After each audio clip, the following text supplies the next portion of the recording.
Assalamualaikum warahmatullahi wabarakatuh. Anak-anakku yang dirahmati oleh Allah, kita ketemu lagi di hari Rabu, yaitu Sirah Nabawiyah. Dari materi kemarin, yaitu Jahiliyah dan sisa-sisa Hanifiyah, kita bisa ambil kesimpulan bahwa ketika orang hidup tanpa mempedulikan bahwa tindakan memperturutkan hawa nafsu hanya akan membelenggu akalnya dengan rantai-rantai perbudakan dan perbudakan pemikiran.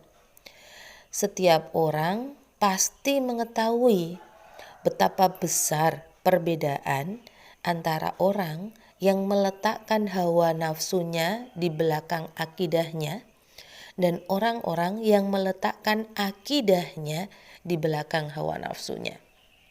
Kalian bisa memikirkan itu ya. Orang-orang yang meletakkan hawa nafsunya di belakang akidahnya atau orang-orang yang meletakkan akidahnya gitu ya, di depan hawa nafsunya. Jadi itu kesimpulan dari materi kemarin. Hari ini kita bahas bagian kedua, yaitu jejak kelahiran hingga kenabian. Yang pertama yaitu nasab. Nasab, kelahiran dan penyusuan Nabi Sallallahu Alaihi Wasallam. Nasabnya Nabi Muhammad bin Abdullah bin Abdul Muthalib, yaitu namanya Saibatul Hamad bin Hisham bin Abdi Manaf. Jadi Abdi Manaf ini namanya Al-Mughirah bin Qusay bin Kilab bin Murrah bin Ka'ab bin Lu'ay bin Ghalib bin Fihr bin Malik bin An-Nadhr bin Kinanah bin Kuzaimah bin Mudrikah bin Ilyas bin Mudhar bin Nazar bin Mu'iddu bin Adnan. Itulah batas nasab Rasulullah yang telah disepakati.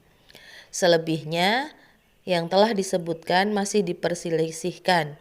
Tetapi yang sudah tidak diperselisihkan lagi adalah bahwa Adnan termasuk anak Ismail, Nabi Allah bin Ibrahim, kekasih Allah, dan bahwa Allah telah memilihnya Nabi Muhammad SAW dari kabilah yang paling bersih, keturunan yang paling suci dan utama. Tidak sedikit pun dari karat-karat jahiliyah itu menyusup ke dalam nasabnya Rasulullah. Jadi Muslim meriwayatkan dengan sanadnya dari Rasulullah SAW, beliau bersabda, sesungguhnya Allah telah memilih Kinanah dari anak Ismail dan memilih Quraisy dari Kinanah, kemudian memilih Hashim dari Quraisy dan memilihku dari Bani Hashim. Nabi Muhammad SAW dilahirkan pada tahun gajah, yaitu di mana Abraham al-Ashram berusaha menyerang Mekah dan menghancurkan Ka'bah. Lalu Allah menggagalkannya dengan mukjizat yang mengagumkan sebagaimana diceritakan dalam Al-Quran surat Al-Fil ya.